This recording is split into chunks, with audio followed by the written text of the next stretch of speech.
మాకు 80% of the people నేను మాట్లాడుతున్న వాళ్ళందరూ నాకు మీరు చెప్పిందే చెప్తున్నారు. అంటే ఈ పాయింట్స్ ఈ స్పెసిఫిక్గా మాట్లాడుతున్నప్పుడు ఎంత హై మీరు ఫీల్ అయ్యి మాట్లాడుతున్నారో అంతే హై నాతో మాట్లాడుతున్నప్పుడు ఈ సినిమా గురించి ఎస్పెషలీ వాళ్ళు మాట్లాడుతున్నారు. Thanks to my darling my buddy Eshwar Karthik.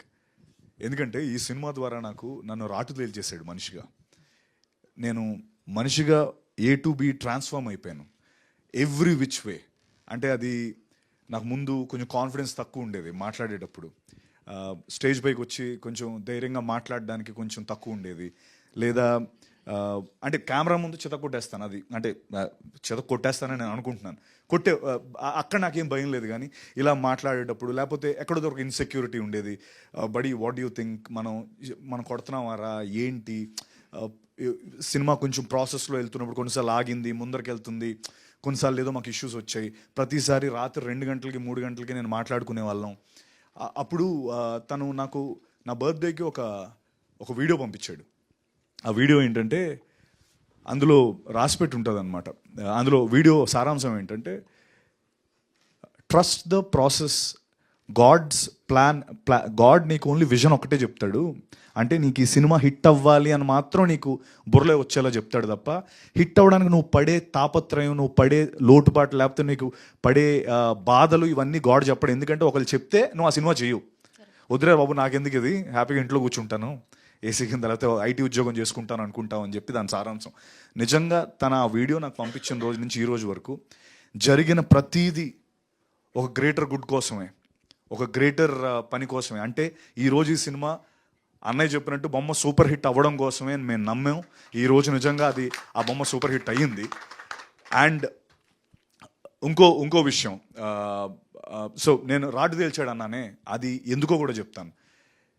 నిజంగా నేనైతే ముందు ఇలా ఉండేవాడిని కాదు అన్న. మీ అందరికీ తెలుసు, మీరు అందరూ చూసే ఉంటారు. ఎక్కడో కొంచెం నమస్తే అండి ఇలా వాటెవర్ నాకు బెరుగు ఉండేది. చాలా ఎక్కువ నేను ఓపెన్ అయ్యేవాడిని కాదు. నిన్న నేను కాలేజ్ ఈవెంట్కి వెళ్ళా, 15,000 మంది క్రౌడ్ ఉన్నారు. అసలు నాకు సంషేర్ అటు ఇటు తిరుగుతున్నాను, కొంచెం బాడీ లాంగ్వేజ్ మారిపోయింది. అది తర్వాత ముందు అరే మనకి ఎలా వస్తుంది, లేకపోతే రివ్యూస్ ఎలా ఉంటాయి, మనుషులు ఎలా రియాక్ట్ అవుతారు, అంటే because everything ads to a film కదా అనే టెన్షన్ ఉండేది.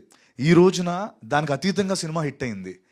అంటే అన్ని విధాలా నాకు జీబ్రా ఈరోజు ఇక్కడ నించోవడానికి, నా బాడీ లాంగ్వేజ్ మార్చడానికి, లేకపోతే నాకు హిట్ ఇవ్వడానికి, అంటే అన్నిటికీ అతీతంగా నేను ఒక కోట్ నమ్మాను. ఆ కోట్ ఈరోజు నిజమైంది. ఆ కోట్ ఏంటంటే, win the crowd, you will win your freedom. I one the crowd. నేను చాలా గర్వంగా చెప్పుకుంటున్నాను.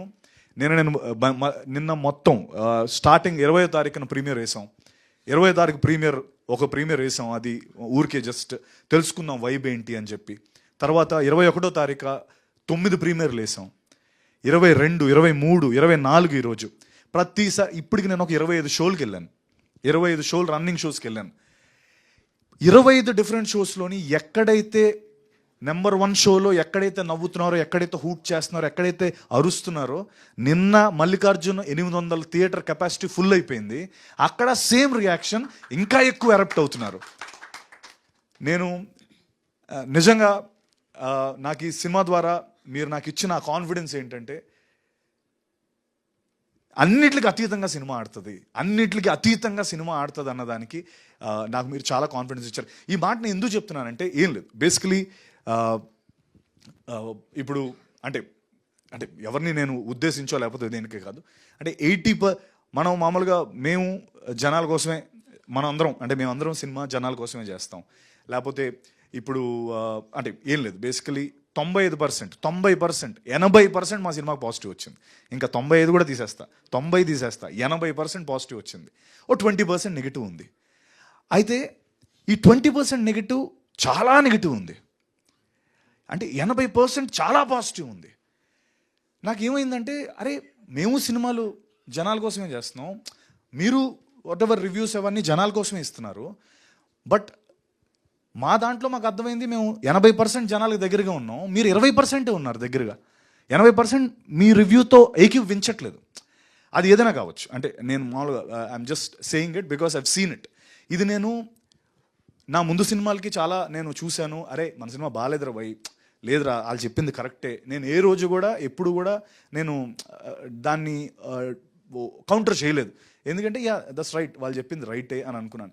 ఈ విషయంకి వచ్చేటప్పటికి లైవ్ చూస్తున్నది వేరుంది, జనాల్లో ఉన్న స్పందన వేరుంది, ఇక్కడ వేరేగా ఉంది. అంత ఆస్మాన్ ఫరక్ నాకు అర్థం కాల. అరే ఇప్పుడు వీళ్ళకి నచ్చకూడదు కదా, వీళ్ళకి ఎక్కడో మధ్యలో 50%లో ఉండాలి కదా, అటు ఇటు మరి 80-20 డిఫరెన్స్ ఉంది ఏంటి అన్నది కొంచెం బాధ అనిపించింది. అది ఎందుకు అలా జరిగింది అంటే మేబీ 80%కి నచ్చి అంటే మిగతా ఏదైనా జనరేషన్ గ్యాపా, లేకపోతే కొంతమంది నచ్చలేదంటే ఏమైనా, అది ఏమో ఐ డోంట్ నో, అది నాకు నిజంగా అర్థం కాలేదు. బట్ అంటే చాలామంది ఇది నేను చెప్పిన దానికి కొంతమంది అనొచ్చు అంటే మాది జస్ట్ అన్ ఒపీనియన్ మాత్రమే అని. బట్ కాదండి, ఒపీనియన్ మాత్రమే కాదని నా ఫీలింగ్ అన్న. ఎందుకంటే బేసికలీ మీ సంస్థకో లేకపోతే మీరు రాసే దానికో లేకపోతే చాలా క్రెడిబిలిటీ ఉంటుంది. అంటే ఒక ఇన్స్టిట్యూషనల్ క్రెడిబిలిటీ, అది ఇండివిజువల్ క్రెడిబిలిటీ కాదు. అంటే ఆ ఇన్స్టిట్యూషన్ ఎన్నో వాళ్ళగా నమ్మిన క్రెడిబిలిటీ మీద వచ్చే ఇది. సో అది ఒపీనియన్ కాదు, it's an institution as a whole. ఆ credibility comes from an institution. Opinion is individual but it comes from an institution, కాబట్టి క్రెడిబిలిటీ ఇస్ బిగ్గర్. సో ఎందుకో నాకు అది అఫ్కోర్స్ నేను ఇప్పుడు మీరు అందరూ అనుకోవచ్చు 80% పాజిటివ్గా ఉంటే ఇంకేంటి ప్రాబ్లం అని చెప్పి. బట్ ఆ ఇన్స్టిట్యూషన్కి చూసి ఆ 80% అంటే మాకు కొంత తను అన్నట్టు అఫ్కోర్స్ తను చెన్నైలో ఉన్నాడు, నాతో పాటు రాలే. వాకిన్స్ అదిరిపోయి గురు, నువ్వు వాకిన్స్ ఉంటాయండి మొత్తం మేము నిన్నంతా అదే పనిలో ఉన్నాం. So it's tremendous response. And ఇంకా నేను నిజంగా ఇందాక అన్నట్టు I one the crowd, I want my freedom. 10 ఏళ్ళుగా కింద మీద పడుతున్నాను. ముందు అంటే లాస్ట్ ఎప్పుడో నాకు ఆ బ్లఫ్ మాస్టర్ డేసే గుర్తొస్తాయి. ఎందుకంటే బ్లఫ్ మాస్టర్ ఫ్రమ్ డే 1 ఆడుతుంది అనుకుని కరెక్ట్గా డే రోజు నాకు అది దెబ్బేస్తుంది. ఆ దెబ్బ నుంచి కోలుకోవడానికి 5 ఏళ్ళు పట్టింది. మళ్ళీ ఇప్పుడు వచ్చా. నాకు మళ్ళీ కొంతమంది ఎవరైతే ఆ అన్నవాళ్ళే ఇది ఓటీటీలో చితగాడేస్తుంది, ఓటీటీలో చితగాడితే అది ఎందుకు ఎవరికి ఇది పూజకు పనికిరాని పూలు అయిపోద్ది. సో ఓటీటీలో ఆడతాయన్న, అవన్నీ జరిగే పనులే. కానీ ఎందుకు ఓటీటీలో అంటే ఏంటి ఆ డిఫరెన్స్ ఏంటి, ఆ డిఫరెన్సియేషన్ ఎలా వస్తుంది అని నాకు తెలియట్లే. ఇప్పుడు వీడొక బ్యాంక్ ఎంప్లాయీ, వీడొక ఇంటి దొంగ. ఇందులో వాడు చేసే దోపిడీ లేకపోతే అఫ్కోర్స్ సారీ నువ్వు చెప్పొద్దన్నావు కానీ బట్ వాడు చిన్న హీస్ చేస్తాడు, అది వాడు ఇంటి దొంగని ఈశ్వరుడు పట్టుకోలేడు. ఇప్పుడు మీ ఇంట్లో పని మనిషి ఉందన్న, మీ డబ్బులు ఎక్కడ పడుతుంది ఆవిడ తెలుస్తుంది, తీసేస్తే ఎవరికి ఎలా తెలుస్తుంది? బయట నుంచి వచ్చేవాడు కష్టం. కానీ అందులో సినిమాలో డైలాగ్ కూడా ఉంటుంది, అరే బడి ఇంత చెప్తున్నావు మనం చేయగలమా అంటే, రే నువ్వు మర్చిపోతున్నావు, మనం బ్యాంకర్స్, వీఆర్ ఇన్సైడర్స్, నువ్వు ఎందుకు అంత కష్టం అనుకో. He knows in and out, ఆడికి ప్రతిదీ తెలుసు. అంత చిన్న లాజిక్ ఎలా మిస్ అయ్యామో అని అనిపించింది. అంటే ఇవన్నీ ఎందుకు అంటే మేబీ ఇంకొకసారి అంటే 80% నచ్చింది కదా, ఈ 20% కూడా ఇంకొకసారి చూడమంటాను సినిమాని.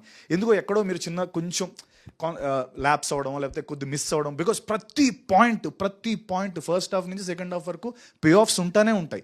ఎందుకు ఇది పెట్టాడు అన్నదానికి సెకండ్ హాఫ్లో పే ఆఫ్ ఉంటుంది. అది ఏమాత్రం మిస్ అయినా ఈ పే ఆఫ్ మనకు అర్థం కాదు.